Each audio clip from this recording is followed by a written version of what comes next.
Hello, everybody. Can you hear me? Testing, 1, 2, 3. All righty. So, all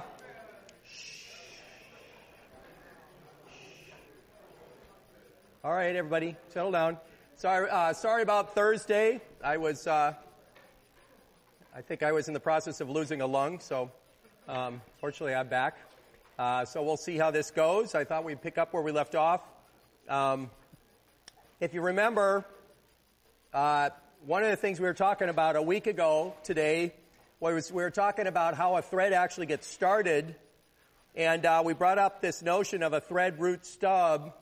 And the couple of key ideas I just wanted to make sure to remind you of. One, whatever we come up with, we want it to look enough like a thread that's already running that switch doesn't know the difference. All that switch does is it switches to something. The fact that we create an entity that looks just like an already running thread is kind of the magic, okay? And then we put it there and then switch just happens to switch to it.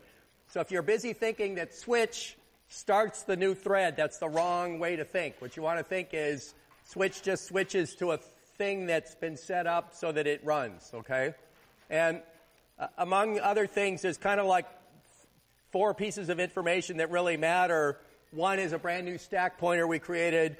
Another is the return PC will return, switch will cause it to return right to the beginning of thread root. And then, of course, a function to run for the thread and some arguments as an array. Okay? And, of course, whatever you got here depends on the calling convention. So it's going to look different for MIPS or RISC-V or x86. All right? And then eventually run new thread as part of switch, just happens to switch to it, and voila, we're running. Okay? Now, the other thing was, of course, thread root itself is a function that you basically start at the beginning of the first time switch comes around, and it just, it does some housekeeping. It switches to user mode. Since we were in kernel mode at the beginning, it switches to user mode, and then it just calls the function. And when it's done, it calls thread finish, which kind of cleans some stuff up. So this is kind of the beginning of, if you look here, previously I had thread root at the top of a pre-existing thread. So, this is what every thread goes through. All right? Good. Now, the next thing that we're really kind of moving our way into is we were starting to look at the consequences of threads. So threads seem great. You can have multiple things running at the same time. But now all of a sudden we got to start worrying about what it means to run 2 things at the same time and what the impact is on their data. And so there's at least 2 words that you should make sure you're really comfortable with: multiprocessing and multiprogramming. So multiprocessing is typically used when things are actually happening in parallel, like ABC are actually running. You can think of these on different cores or different processors or whatever. So they're running actually in parallel. Most of the multiplexing that we've been talking about gives us the illusion of multiprocessing, but is called multiprogramming, and that's where the scheduler makes decisions as to who gets which slices of time. Okay, and we were talking about the timer taking over regularly enough that the scheduler could make good decisions. And the thing to be keen about both of these is in neither case do you have any control over the ordering of instructions in A, B, or C when they're running at the same time? Whether they're actually running at the same time, that's kind of philosophical, I guess, or are alternating erratically. You got to make sure your program runs correctly under all circumstances. Okay? It doesn't matter how A, B, and C runs. It doesn't matter if you're multiprocessing. It doesn't matter if you're multiprogramming. It doesn't matter if all of A runs and then all of B and then all of C, or A, B, C are interleaved. Your program should still work. Okay? And that's the subtlety. All right? It's very easy for your first 5,498 multi-threaded programs to not have that property and have really weird bugs. And so what I want to do is make sure that your first 5,493 bad programs never get written. Okay? You'll write a few bad ones anyway, and then you get to 98 and you're great. So now, remember, just since it's been a little while since we talked, a process is an instantiation of a program. It's basically the program here on the left is something that we wrote in C and we compiled into a binary. It becomes a process when it's loaded into memory. It gets a stack. It gets I/O state, okay, file descriptors, etc. It gets CPU state, both when it's running and not running. Okay, that becomes a process, right? So there's resources of various sorts. There's sequential stream of instructions. If it's a multi-threaded process, there could even be multiple chunks running on different threads. And then the OS takes care of the running state of the program in terms of registers when the thing's not actually loaded and running. When it's loaded and running, of course, those registers are in the processor. When it's offloaded because somebody else is running, then they're stored in the thread control block, typically. Okay? Are there any questions on that?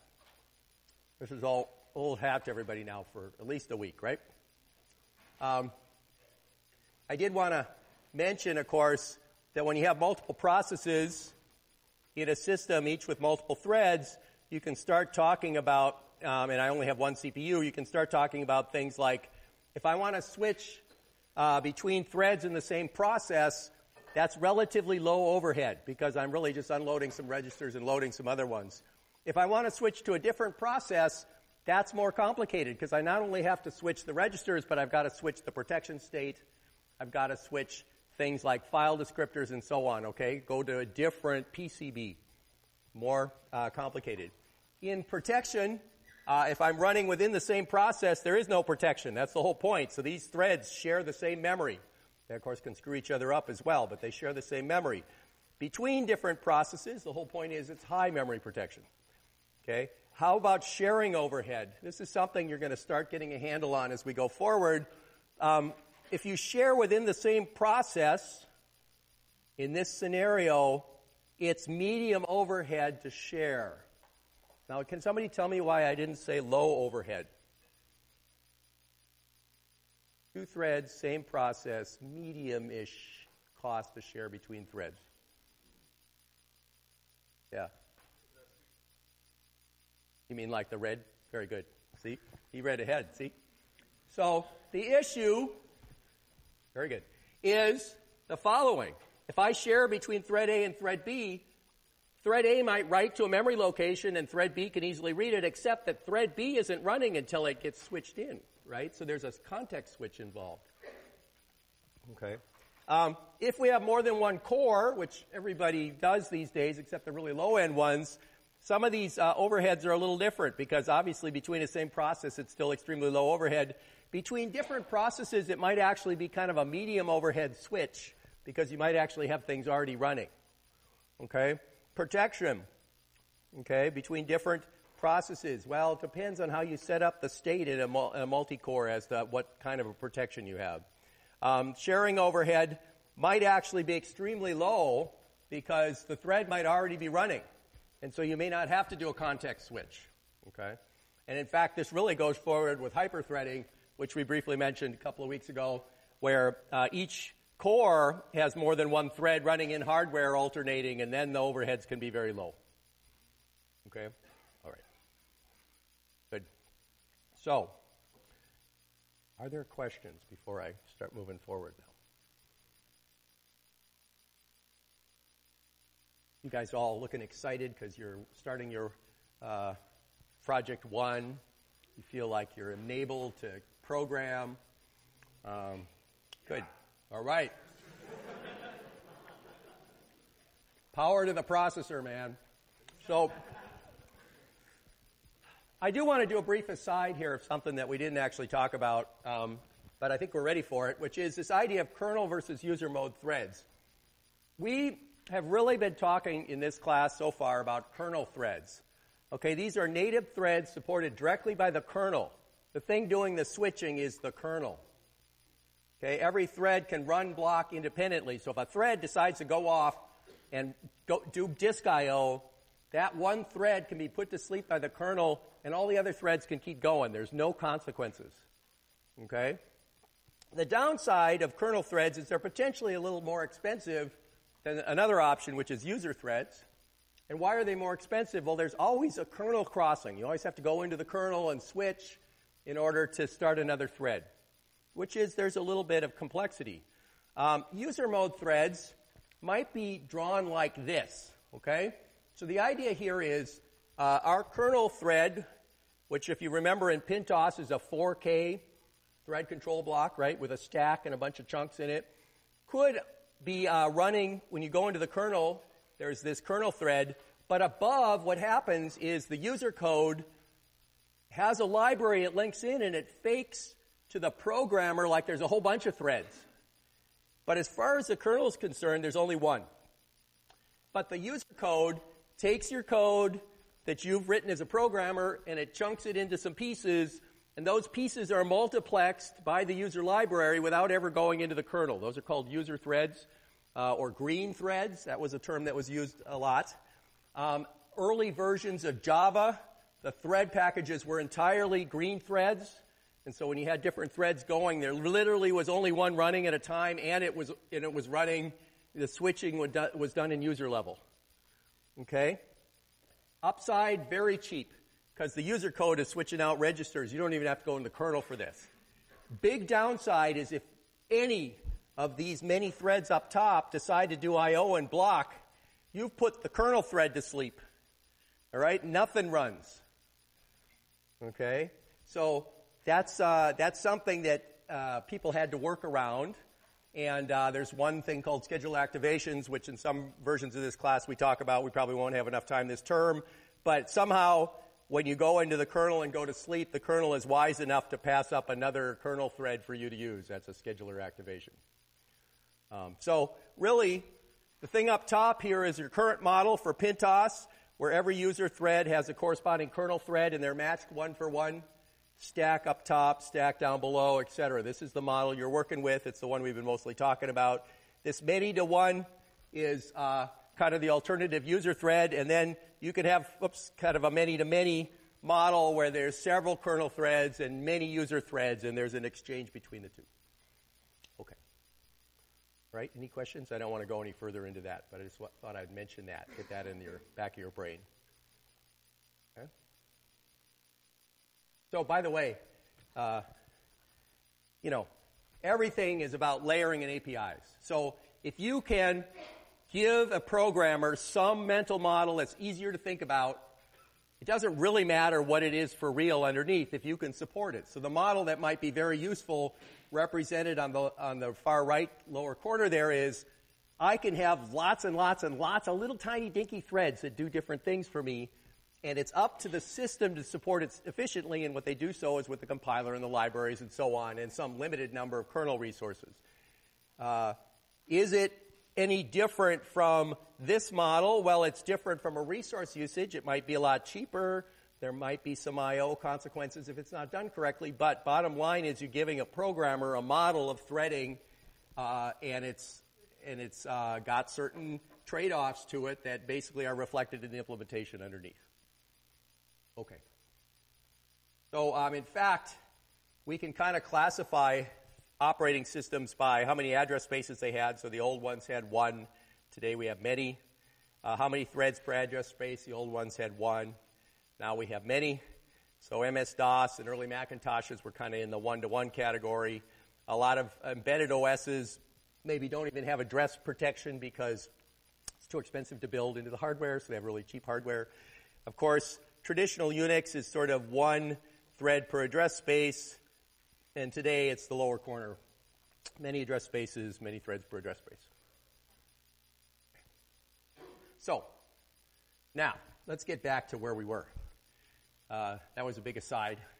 So we were looking at some problems with synchronization now. So, heaven forbid, we've introduced a whole bunch of threads to the world. And now, because there are threads, there are bugs. Okay? Threads equal bugs, unless you control them properly. Okay?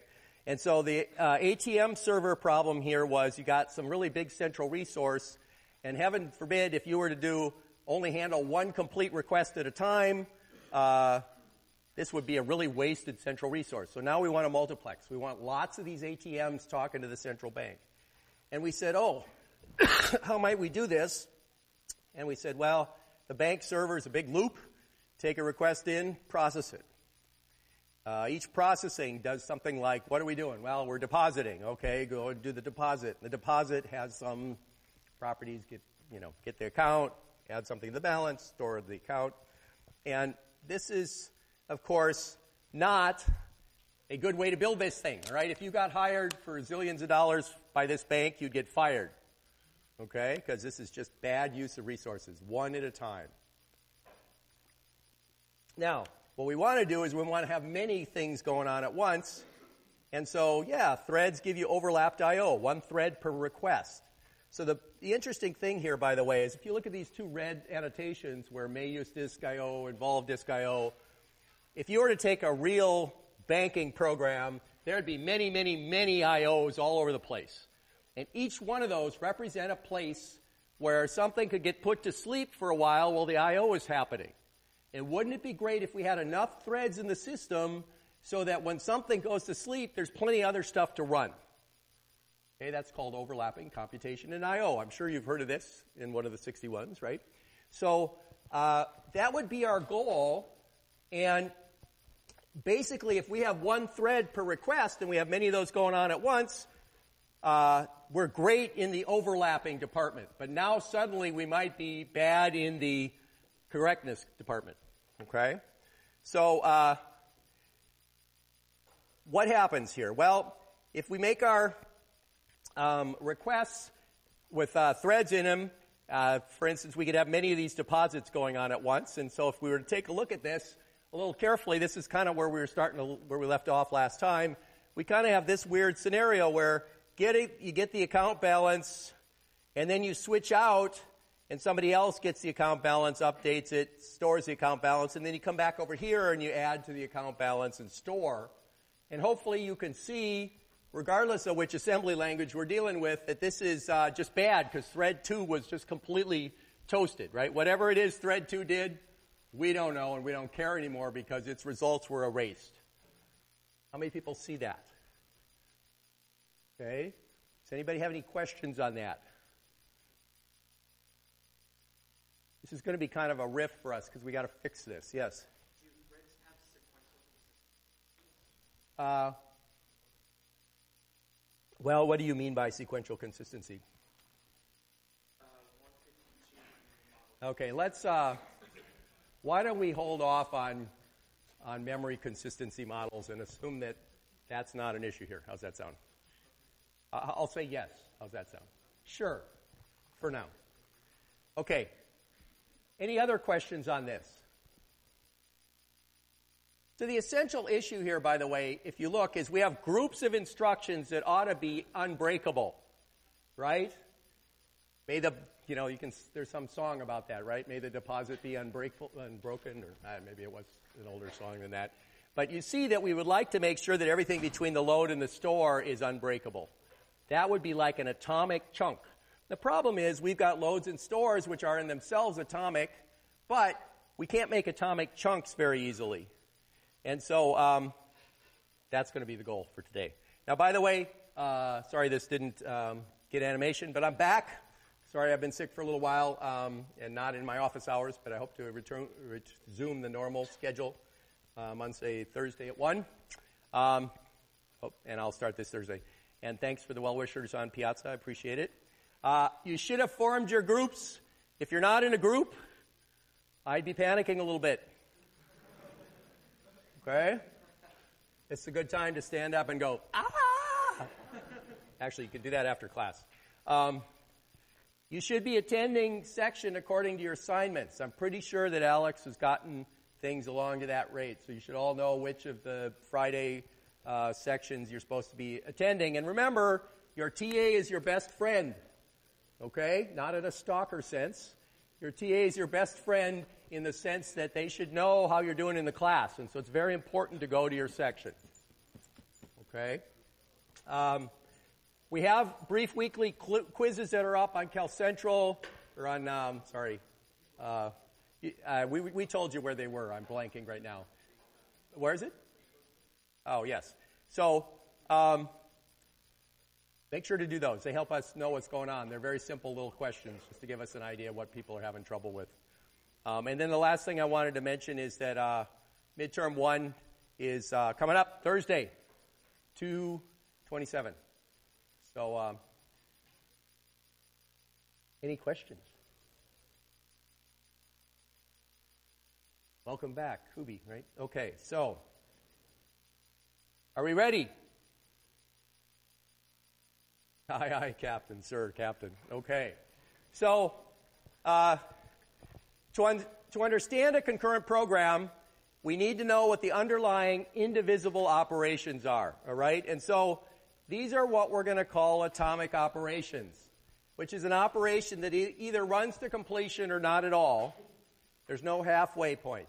So the example of everything between load and store in that deposit is an example of something we would like to be atomic somehow. Okay? So it's indivisible, and it becomes a fundamental building block. If there are no atomic operations, there really is no way for threads to work together. Okay? And even if we have atomic loads and stores, and I'm going to hopefully convince you that in a few slides, that atomic loads and stores are just not enough. Okay? And there were some overly ambitious computer architects at one point 25 years ago who thought they could get by with only loads and stores, and it didn't work. Okay? So, on most machines, memory references and assignments of words are atomic. I did mention briefly double floating point stores are often not atomic on architectures. So there's a few things that use more than one word where they're not, but by and large, memory references and assignments are atomic. There are many instructions that aren't. So, for instance, things that do string manipulation operations. If you were to go into the x86 user's manual, this is an awesome way to spend your Friday night. Open to a random spot and start reading the instruction executions. You would find that there's all sorts of complex things having to do with string moves and string operations and so on. Usually those are not atomic. Okay, most of the memory loads and stores are atomic, and there's a whole bunch of other things that are atomic in there too, which we'll start talking about as soon as we sort of get past this, can we get by with only loads and stores? So our motivating example, if you remember, was the great too much milk example, okay? And, computers are much stupider than people. So one of the things you get to do when you're trying to figure out how to debug a concurrency problem is you've got to lower your IQ a few points, okay? And really get good at tracing through what could happen if there weren't a human inside the processor, because there isn't. Okay, there is a processor inside the processor. And so I like this example.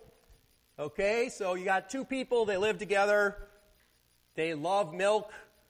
Milk joins them somehow, right? And so first guy gets home, looks in the fridge, they're out of milk. They have a compact, so he leaves for the store. He arrives at the store. Meanwhile, person B gets home. She looks in the fridge. They're out of milk. All right? So she's off to the store. She goes the other direction, so she totally misses her roommate. He buys his milk. He brings it home, puts it away. She arrives at the store, buys milk, puts it away. And lo and behold, we have too much milk. Okay? And so this is a problem. What are we going to do? So if you look in here, by the way, what's the problem other than too much milk? Why does this fail? Lack of communication? What else? Yeah? Okay. What kind of communication's lacking here? Yeah.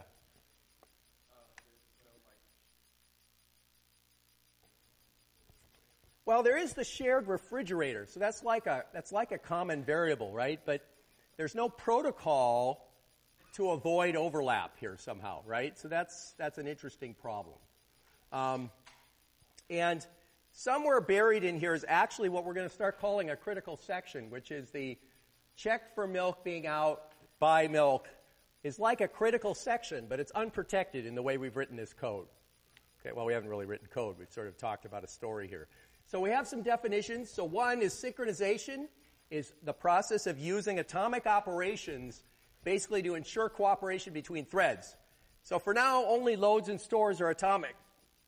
And we're going to show that it's really hard to deal with that, okay? And so the second idea is mutual exclusion, which is ensuring that only one thread does a particular thing at a time. Now, when we talk about the milk, we want only one person to check the refrigerator and buy milk kind of as a unit. We only want one person doing that at a time. And if we can somehow make sure that happens, we won't have too much milk. Okay? And so it's about exclusion. And by the way you fix synchronization problems like this is you figure out how to make some thread wait. It's all about selective weighting. Okay? Everything's fixed with selective weighting. So a critical section is going to be a piece of code that only one thread can execute at once, and only one thread at a time will get into this section of code. That critical section is going to become one of our atomic sections, which is we're going to use mutual exclusion to make sure that only one thread's in the critical section at a time. You can see how these all fit together. So the critical section is a result of mutual exclusion, and the critical section and the mutual exclusion are two ways of describing the same thing. Okay, questions? All right. We all good? Now, a lock is going to be sort of primitive number one, which is basically it prevents somebody from doing something, all right? So the idea is you're always going to lock before entering a critical section and before accessing shared data. You're going to unlock with leaving. And if you go to lock and it's already locked, well, you wait. Okay, and again, I want to stress this again. That's why it's in red. Important idea, all synchronization involves waiting. Okay? Now, for example, you fix the milk problem by putting a key on the refrigerator. Okay, lock it, take the key if you're going to go buy milk and come back. All right, now, this is a solution, okay, but it pisses off your roommate if they don't want milk, right? Maybe they only want orange juice.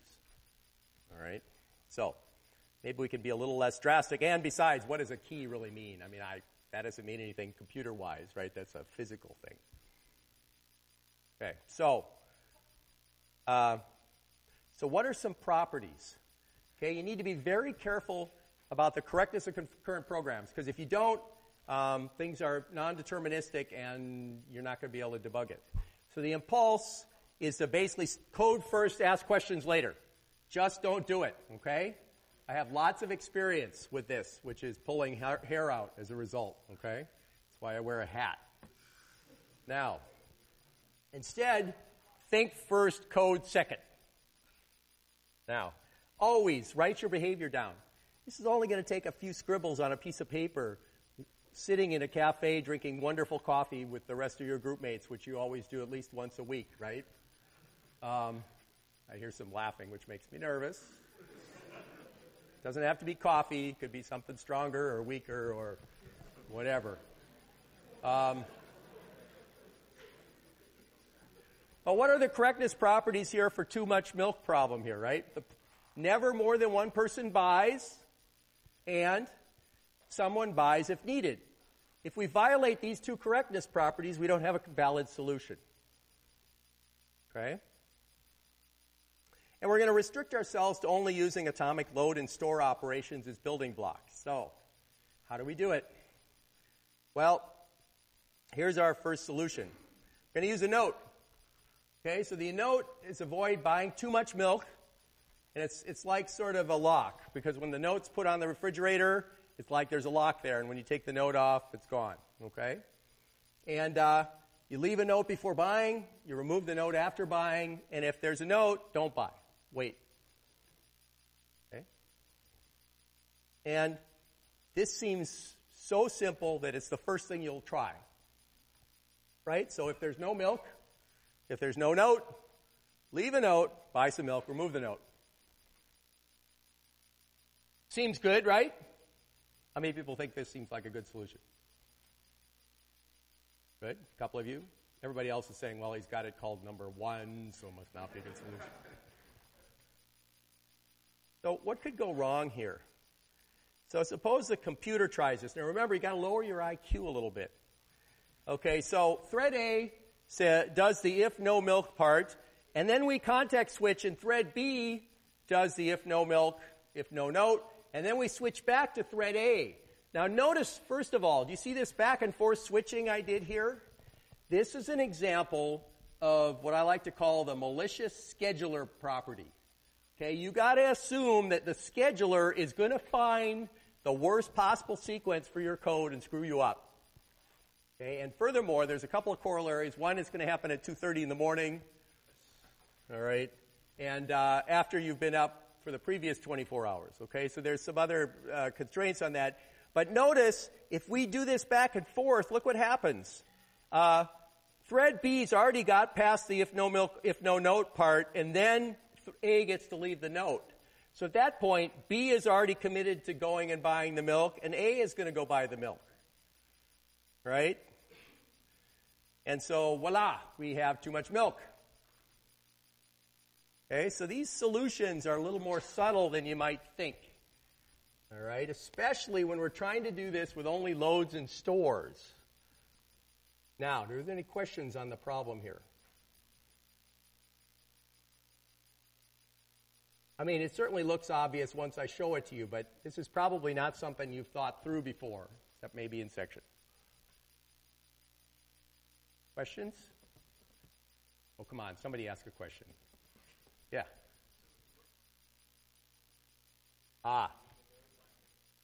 Leaving the note and removing the note.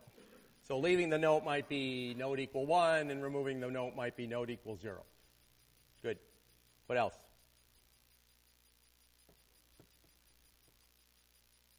Okay, yeah. So this, all the note does is it just So if I were really cynical, I'd say the note adds code. Right? It's really not helping us any. Okay, because it really hasn't, however, but I do want to point out that what we've done here is we've got a somewhat working solution that required this sort of weird context switching to cause a problem. So we're starting to get into the scary realm where this might mostly work, and then you get a solution like this and it doesn't work. Okay? So we're starting to get into the might sort of work most of the time, but then suddenly doesn't realm. Okay? So still too much milk, but only occasionally, and the thread, can get context switched after checking the milk in the note, but before buying milk. All right. So let's see, how could we fix this? Anybody throw at me yeah.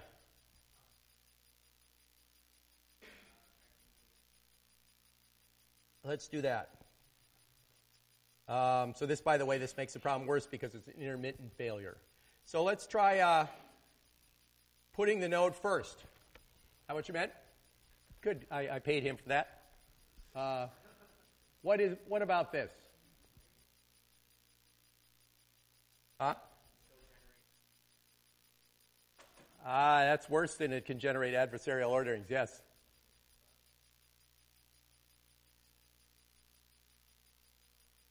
This is the never any milk solution, right?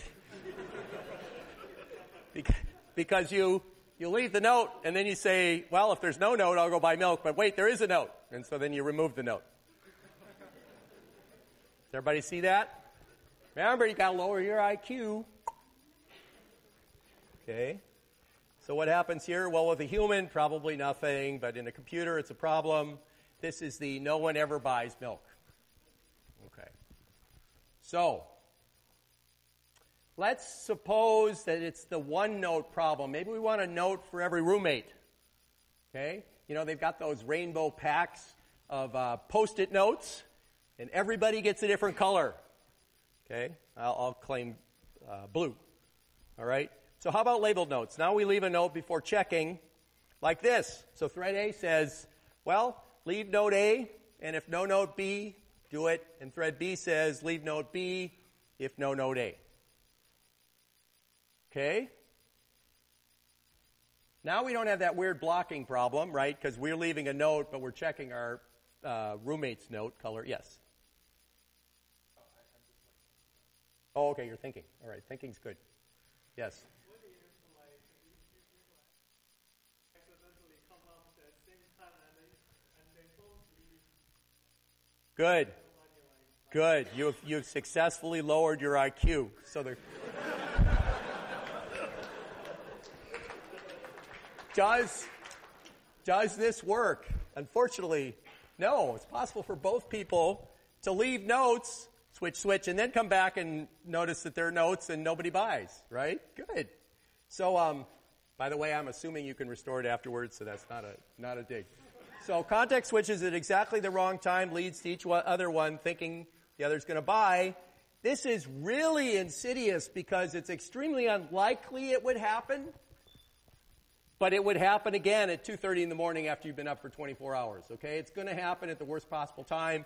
Or worse yet, you deploy this in some critical application that, is the brakes to a car, and just at the wrong point when you hit the brakes, the car comes into some weird situation and it tries to go buy milk and you go off the cliff instead. So there's probably lots of bugs like this in some of the original Unixes. Probably a lot of bugs like this in Linux still. These are subtle, insidious bugs because it looks like it ought to work, but I'm helping you figure out how to lower your IQ, so that's good. So this is the I'm not getting milk, you're getting milk, right? And by the way, this kind of a lockup is called a starvation, where none of the threads are making forward progress. Okay? All right, questions? Now, let's try this solution. I want you to stare at it for a second. Excuse me. What do you think of this?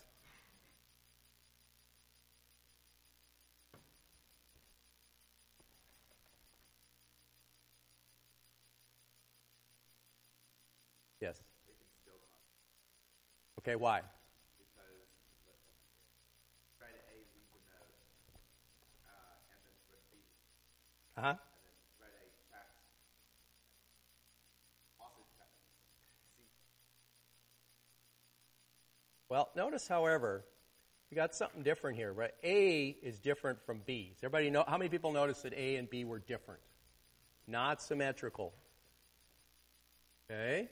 And if you notice, even in the weird scenario we were just dealing with, where A leaves a node and B leaves the node, and then we get into the body of their code, notice how A spins while node B is there, and then B would go through at that point and notice that there was a node and just exit and remove its node, and at that point this guy exits and we buy milk. Ooh. Yes.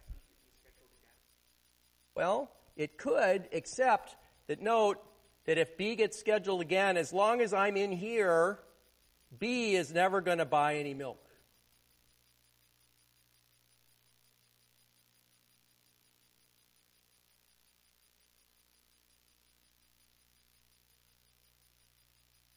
Got everybody's kind of going like this. Actually, some of you were elected. I don't know if that reflects political affiliations or what, but... Now, believe it or not, this works. Okay? See, it's either safe to buy or the other will buy, and it's okay to quit. So we've come up with some property here. For instance, at X here, what we see is that if there isn't a note B, then it's safe for A to buy, because once we put our own note in there, if we don't have note B, there's no way for B to add a note, because it's not going to get past the no note A part, right? So that's good. And otherwise, we wait and find out if B did the right thing. And at Y, basically, if there's no note A, it's safe for B to buy, because A won't do it until B's done. Otherwise, A is either buying or waiting for B to quit. So, how many people think this is like an amazing solution that just makes your evening? All right, we have some crazy people in here. I'm going to walk you through again why this works, and yes, this works. But here's what's really unsatisfying about this solution is, first of all, every thread is different. So if I had a third thread, it would be worse. And a fourth thread would just, what are we going to do with a fraternity, right? We got a problem. Or sorority, either one. So, That's an undesirable property of this. So this, by the way, is, if you want to figure out how to generalize this, this is a way to get some sort of synchronization like a lock across more than one thread. Okay, so this is what you can do with atomic reads and writes. Okay, but boy, I just, if this is what it's going to be, I'd go home. You guys shouldn't, because I'm going to show you something else. But, so what you see here is, case one, if they both happen to leave the note A happens before the if no note A, and as a result, we spin here, and B just exits and removes this note, at which point it frees us up and A goes and buys milk. In the other case, if the no note A happens before we leave note A, then notice that B gets to happily go ahead with this, and A will sit and spin while B is buying milk, and then at the end, A will come back and it'll check and there'll be milk, so it's not going to bother buying milk. Okay? Yes? Okay, we're not crashing yet. Okay? We're assuming that roommates successfully make it from house to store and back again without any major accidents. Yeah.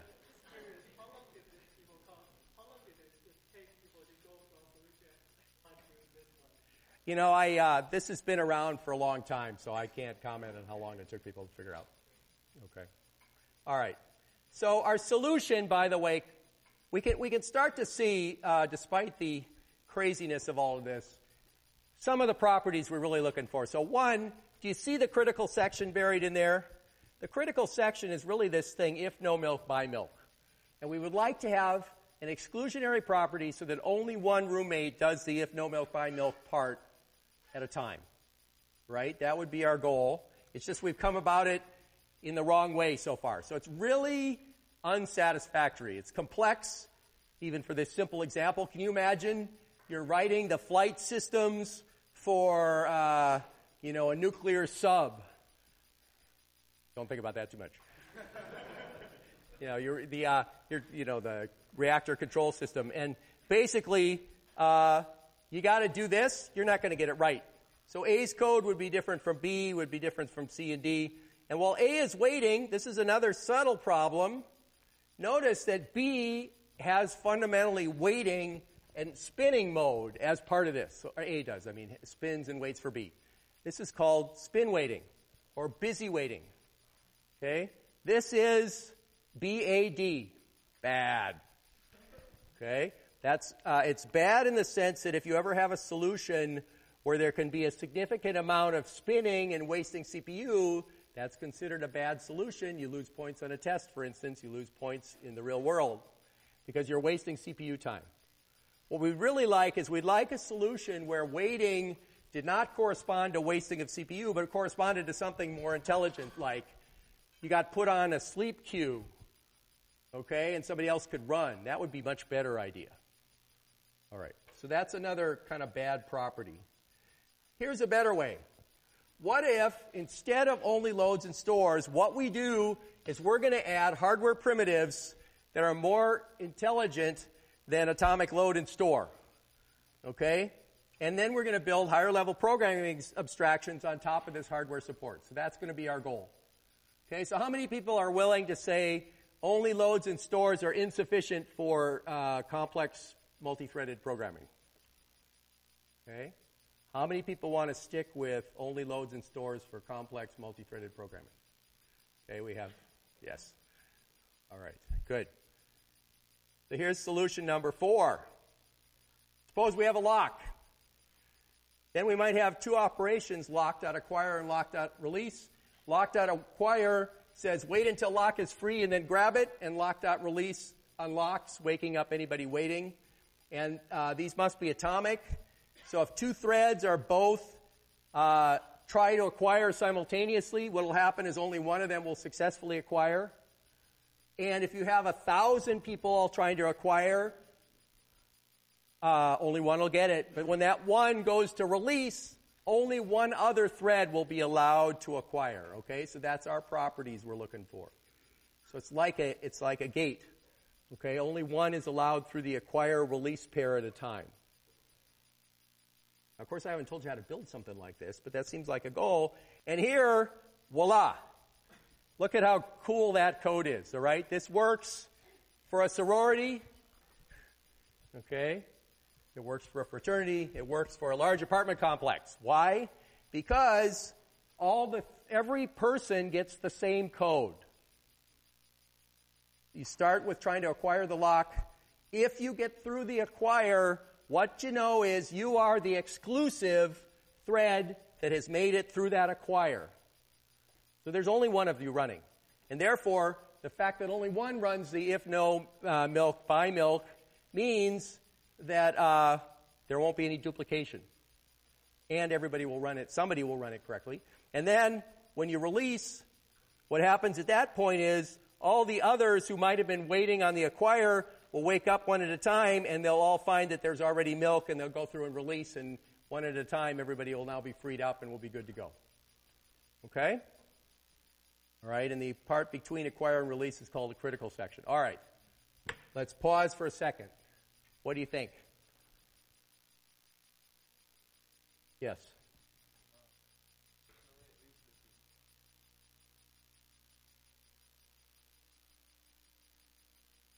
Good. It is intended to be much easier to conceptualize. So I would much rather have a bunch of code that looked like this, where I could say, oh, my invariants are that my critical sections are surrounded by locking to give me mutual exclusion. Okay? And, by the way, what I've sort of implied but haven't told you here is you can have many locks. So here I have a milk lock, there could be an orange juice lock, etc., a vodka lock. All right? And so there can be many locks, but you have a lock that's typically associated with a given critical section. Yes, question?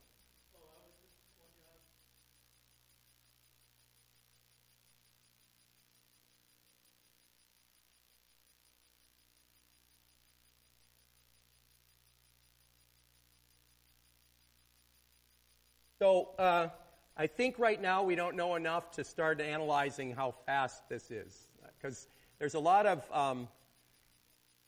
weird overheads that have nothing to do with raw instruction execution, and so let's hold off the how fast is this question, because it's a good one, but let's wait a while. But it's a good question. Yeah.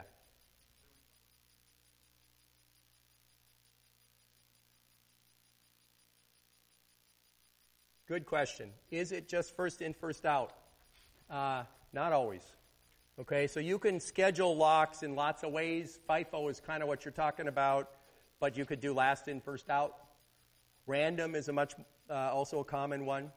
So the scheduling of who gets the next acquire after a release, that's a scheduling question, which we will account for at some point.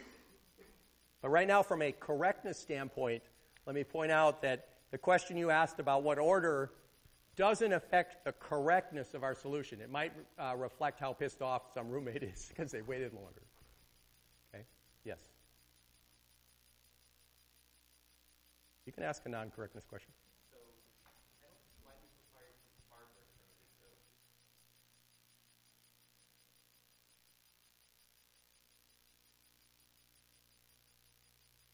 Well, buried in your question about couldn't the scheduler do this is the scheduler is actually making use of some hardware. Like, for instance, you're going into the kernel mode. You're doing maybe disabling interrupts, which we're going to talk about next. So you're actually using hardware primitives implicitly by your question. Okay, let's take a brief break and come back, and then we'll dive in and implement locks in a real way.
All righty.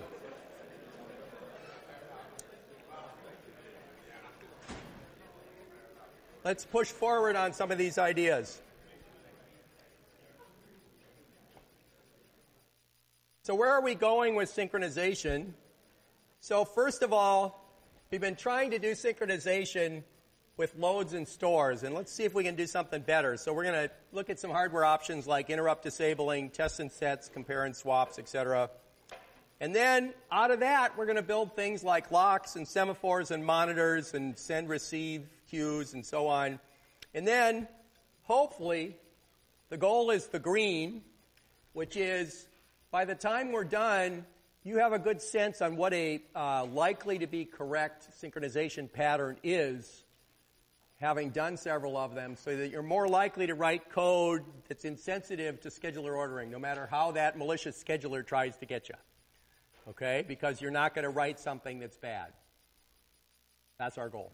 So, let's pop into C for a moment. So you've all started looking at how to build lists out of C. And I want to point out a very common example where locking is required. And hopefully starting to have you think about it. So a list itself has a list element pointer to the head element, and then each element kind of has a pointer to the next element, plus it might have a string in it, let's say, just for the heck, or it could be a void star to point at something in general. And the way we initialize this list at the very beginning is we set the head element to null. Okay, so this is a simple example. You guys are already being able to do this at 2:30 in the morning after no sleep for 24 hours. So for instance, how do I make a stack out of this? Well, I push, okay, the way I push a new string onto this list is, well, I allocate a list element, okay, by allocating the right size, and then that new element, I link the string pointer in.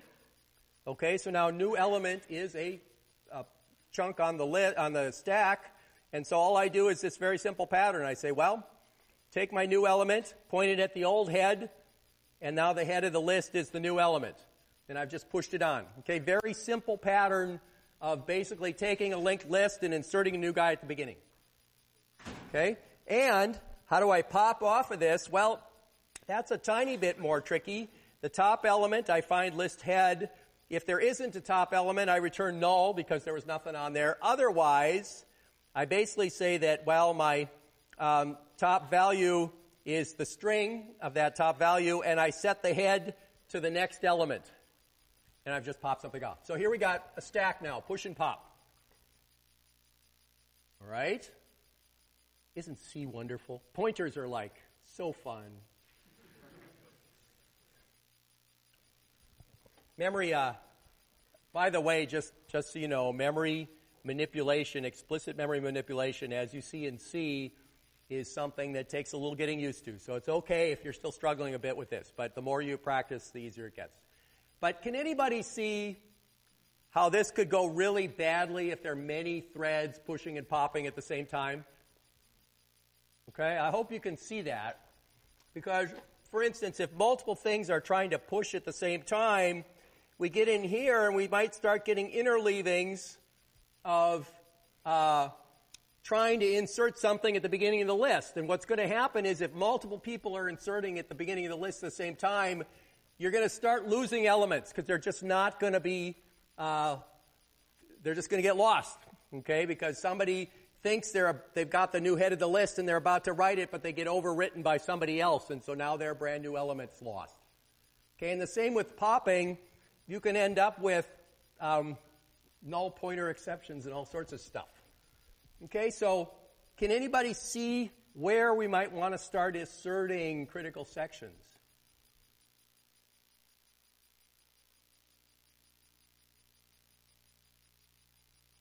Well, probably around these pointer manipulations in here, right? So for instance, this whole section must be atomic. This section must be atomic. And so what we can do is we can add a mutex, excuse me, which is a lock, okay, in pthread lock, for instance, to our list structure, and then we can start using it. So for instance, if we grab a lock, do our atomic section, release the lock here, and here we grab the lock, do our manipulation, release the lock, then what's going to happen is, in a circumstance in which multiple threads all try to either push or pop at the same time, if they're in this code at the same time, all of them except one will be sleeping on the mutex, or in the mutex. The other one will have free reign to work correctly. So our critical sections here actually end up being both the push code and the pop code. We make sure that there's only one thread in either of those sections at a time. Right? And so this is a pretty typical pattern for a use of a lock. All right? I'll let you stare at the actual code later, but I wanted to give you that thought. Okay. So, how do we build these things? So lock prevents someone from doing something. The idea is you lock before entering the critical section, and you release afterwards, and you wait if locked. Okay, so again, I've already said this like twice today. I'm going to say it again. The important idea is that all synchronization involves waiting. We fix our problems by waiting. If multiple people can screw it up, make everybody but one wait. Okay? And ideally, we don't want a busy wait, so we ought to be sleeping if we wait for a long time. So when you have to wait, it should put you on the sleep queue to avoid busy waiting. Now, atomic load stores gets us milk number 3, which is complex and error-prone. So what about a hardware lock instruction? Well, we have you execute the lock instruction, you do something, then you unlock. That sounds like a great idea. Right? Except maybe not. Okay? For instance, how does the lock instruction interact with PNTOS versus Linux versus BSD versus Windows? The idea that if you have to wait, you have to go to sleep, what does that mean? I mean, the hardware shouldn't have to know how to implement sleep in the operating system. Okay? So having a lock instruction that does everything for locking is just a bad use of hardware. And don't think it hasn't been tried. So actually, there was the Intel 432 was the kitchen sink architecture from many years ago. You guys should look it up. It did Huffman encoding of instructions. It did all sorts of stuff. Okay, it tried to have a lock instruction. That's just overboard. And by the way, when I say a lock instruction, it's different from those of you that are actively reading your x86 manual every night. You'll find there's actually bus locking instructions, which are something slightly different. That's not for this. All right. So one thing we could do is, well, what do we have that's not just load and store? We have interrupt, disable, and enable. So, well, the dispatcher gets control in a couple of ways. Remember, internally, if a thread says yield, what we're saying is, oh, the next thread can run. Right? That's internal. External is the interrupt comes from a timer, which puts us into the scheduler, which does a switch, which pulls the next thread in. So intuitively, if we could prevent interrupts from happening, there will never be external switching events. So we could prevent another thread from coming into play if we just disabled interrupts. Everybody see where I'm coming with this? So if we were to disable interrupts, we don't have any of this weird switching back and forth. Okay? And on a uniprocessor, you can avoid context switching basically by doing that. So, here we go. Lock acquire says disable interrupts. Lock release says enable interrupts. Okay. How's that for a start? So the problem with this approach is look what happens when the user does this. Lock acquire while true. Okay, I don't know about you, but that looks bad. Okay, disable all interrupts and go into an infinite loop. Pretty much the only thing you can do is turn the machine off and back on again. Okay? And if it's a real-time system, the problem with this, notwithstanding the idiocy of allowing a user to do that, is there are no real-time guarantees anymore because we don't know how long their critical section is. So if they disable interrupts and they run for a very long time before re-enabling them, Gee, what happens when I.O. has to happen, like, nuclear meltdown about to occur. There's that interrupt that's sitting there, but interrupts are disabled, so nothing happens, and basically things melt down. So perhaps that's not desirable. So let's try something a little better. So the key idea is, yes, we're going to use enable and disable, but we're going to use those atomic operations to do something a little bit higher level. And what we're going to do is the following. So we're going to have a variable in memory called value for the moment, and it's going to have two values, free and busy, and you can think of that as 0 and 1 or whatever you like. And acquire does this. It disables interrupts. It says if value is busy, then we know somebody's got the lock, and what we'll do is we'll put the current thread on a wait queue and go to sleep. Otherwise, we'll acquire the lock by saying value is busy, re-enable interrupts, and go. Okay, now there's a little bit of a kind of a question in the middle here, which I haven't addressed for you yet, but we'll get to that. How do we release? Well, we disable interrupts again. We check and see if anybody's waiting, because we're about to release. So we look at our wait queue, and if there is anybody on there, we go ahead and let them run and exit. Otherwise, we free the lock. So if you notice, in the first case, in the disable or in the re-enable case, release, we say, well, I already have the value as busy because the lock is taken, and if somebody else is going to get the lock, I just leave the lock as marked as taken, and I give them control. Okay?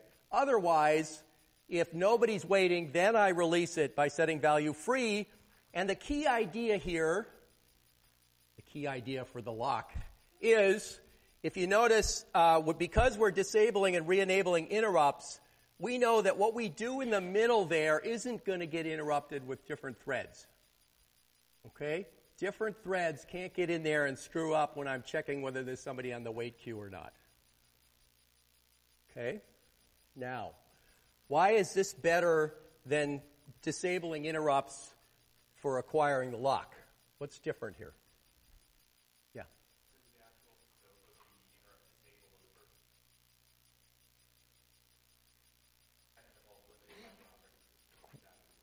Great. The idea here is that between disable and enable is very short and limited scope. So we're only disabling interrupts for a brief period of time. If the user that's using acquire and release decides to spend a very long time computing the next 20 digits of pi while they grab the lock, that's fine because you don't limit the system. The system re-enables interrupts right away. Okay, and remember how I pointed out we can have many locks? Well, you can have many values here. So we can, in fact, have an argument to acquire and release that tells us which lock we're working with. Okay, does everybody see how this is fundamentally different from the lock itself being disable interrupts? What we're doing differently is the lock implementation disables interrupts. Okay? Questions? Yeah.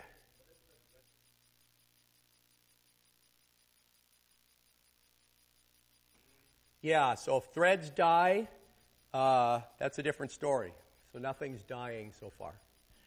But just as an answer to your question, when you have to make sure that you catch weird exits and make sure that the lock is released in those cases. And so right now we're going to be having to be in the operating system since we're disabling and enabling anyway, and so the only reason the thread would die would be something the operating system would have immediate control over and would notice. Yes?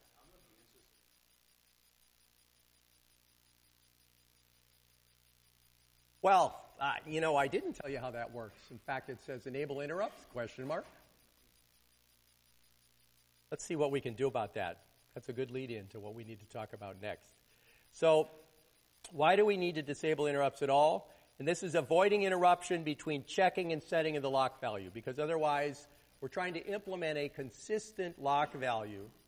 And if we don't disable interrupts right now, then we could get something inconsistent going on, and it's as bad as not having it at all. Okay? Now, that means that this is kind of a critical section in here. But the funny thing which was just asked is, well, wait a minute. What does it mean to go to sleep with interrupts disabled? And do we have to re-enable them so the system's not all locked up? I mean, this code looks broken somehow, right? So what I'm telling you sounds great, but maybe I'm selling you a story. So unlike the previous solution, the critical section is short. Okay, so where do we re-enable interrupts? Okay, so you can imagine here we notice the value's busy. Maybe we just re-enable interrupts right then and then put the thread in the wait queue and go to sleep. Okay. Of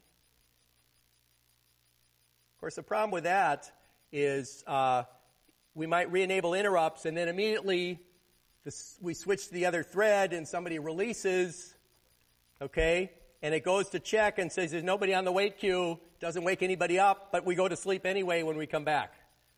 Okay, so re-enabling interrupts there doesn't work. What if we do it there? Well, the release perhaps says, oh, look, there's something on the wait queue. So it puts the thread back on the run queue, but then the thread wakes up and goes back to sleep. Okay? So that doesn't work. What about this? Let's re-enable after we go to sleep. Well, wait a minute, we're going to sleep. So there isn't any code running there. Okay, so this seems like a conundrum. Okay? What the heck do we do here? A special sleep that enables interrupts. Yeah. It sounds like when you try to sleep and you've got a cough. I can relate. So maybe the problem we're having here is that really this implementation has got to be integral with the scheduler somehow, because we're really talking about interacting with the scheduler because we're potentially putting things to sleep. And so the problem we're having right now is we're zooming in to the micro part of this code without zooming out to the full picture. And if you zoom out to the full picture, it's a little easier. So what you realize is, you remember that code in Switch where it saves registers and loads registers and alters the stack pointer and returns? Remember all that little bit of assembly code from a week and a half ago? That's got to run with interrupts off, because if any interrupts came in while you were saving and restoring registers, you'd just have a mess. Okay? And so really, what happens is thread A is running along, and doesn't matter whether we're talking about this enable and disable code, whether we're talking about this acquire and release code or any other reason why we might be about to be put to sleep, like we're taking off the run queue and running somebody else. What happens is you get into the scheduler by disabling interrupts and essentially putting that thread, saving its registers and putting it back on a sleep queue, like the ready queue. And then we context switch to a different thread, and then we undo what we just did by returning up the stack and re-enabling interrupts. Okay? And then thread B runs for a while and then does it again. So really, what we're talking about in this code for acquire and release is, if we get to the point where we realize that we have to relinquish the processor and be put to sleep, we're in this part of the code with interrupts disabled, and we just do a context switch to somebody else, and interrupts are all disabled in here, so we don't have to re-enable them. Because when we wake up thread B is the one that re-enables interrupts. Okay? Up.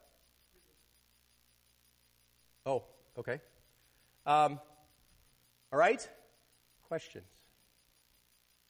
That answer your question?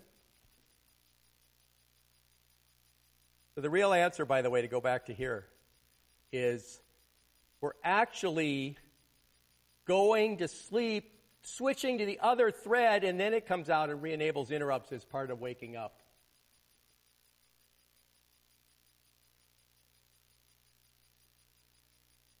All right. Stunned silence. Now, problems with the previous solution, all right?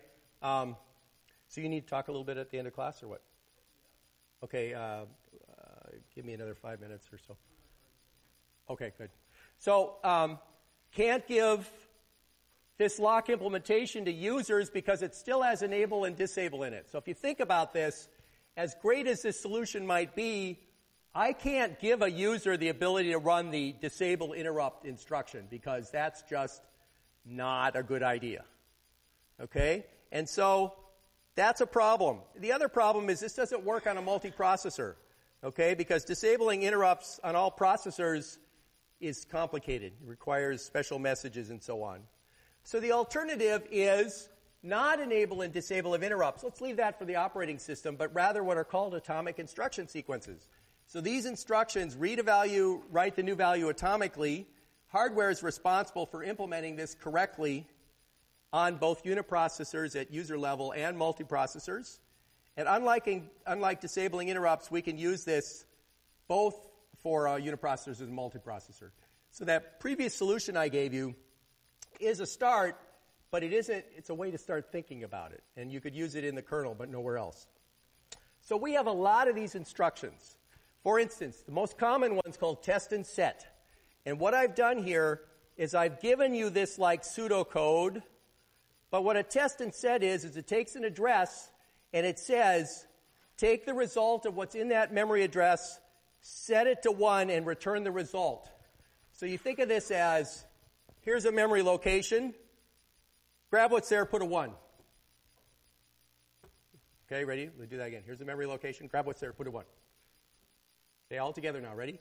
Grab what's there, put a 1. Come on, let's see you do it.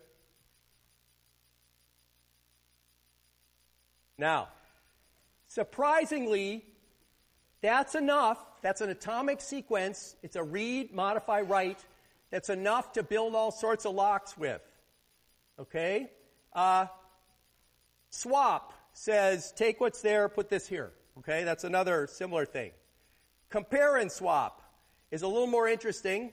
That basically says, if the memory is still what's equal to in reg 1, then put reg 2 into memory. Okay? And then load, link, store conditional is another one that's very interesting, which is try load something, modify store, and if there was an interrupt condition in that, you keep spinning.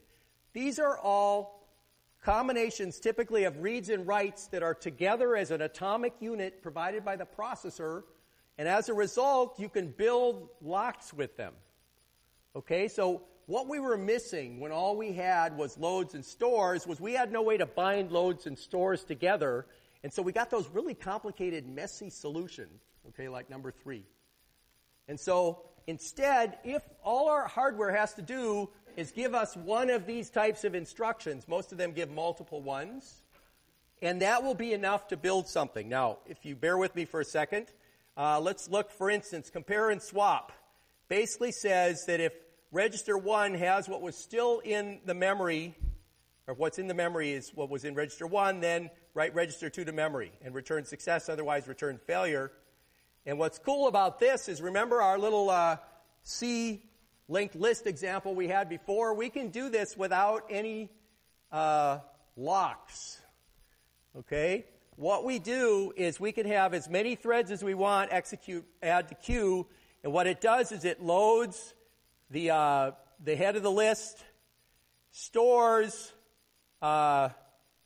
into the object, okay, the head of the list, and then tries to do a compare and swap by saying, oh, remember we take the list, we link our new guy in front, and then as long as the head pointer is still pointing at the old guy, we quickly swap it in, and we've got our linked list.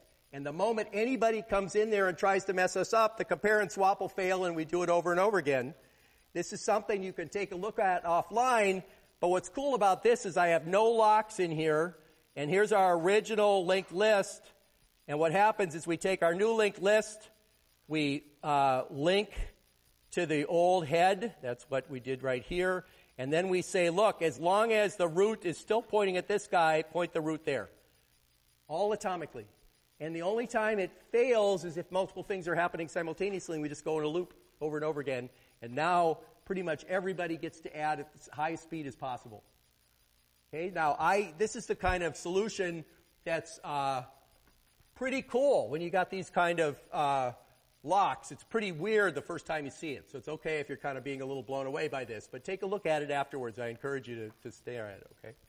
So, two more things, and then we'll let our illustrious TA talk. So another flawed but simple solution now is acquire says while test and set, and release says value equals 0. So look what we've done. We start by saying value is 0. So there's a 0. Remember we grabbed the value and store a 1? If many people try to acquire, what happens is they all grab the value and store a 1, but only the first one gets a 0 out of it. Everybody else gets a 1. And as a result, everybody gets stalled spinning here, because while 1, except for the first one that gets lucky enough to go through. And when we go to release, all we do is we store a 0 in there, and then one of the folks spinning get to grab the 0. Okay, so we just built a lock out of test and set. Now, of course, this is the type of lock I told you to never do because it's spin weights, right? But, alrighty. So the problem with busy waiting, by the way, is it's basically saying, by the way, the positives are this works great in a lot of circumstances. We don't have to have problems with interrupts. It works on multiprocessors. It's very inefficient. And waiting thread may be sitting there spinning when the one that's got the lock is not running. And so you spin for a long time and then eventually get switched to by the scheduler to the guy who can actually release the lock. Okay, so just a bad idea. So anyway, this is a priority inversion can come up, and we'll talk more about that next time. And the original Martian rover we'll talk about as well. All right, so in conclusion, we've been talking about this important concept of atomic operations and how important they are to getting correct code to work. Okay, these are primitives on which to construct various synchronization primitives. We started talking about hardware atomicity today, disabling of interrupts, test and set, swap, compare and swap, etc. We showed you already, believe it or not, several ways to build locks. We're going to do better. Okay? And I think I'm going to leave it there and go for it. You want to have the microphone? Okay. We forgot to turn on the slip days for the pregame. Okay. All right, the slip days for the pregame are on. All right. I don't know if that's playing football in the mud or what, but we're good.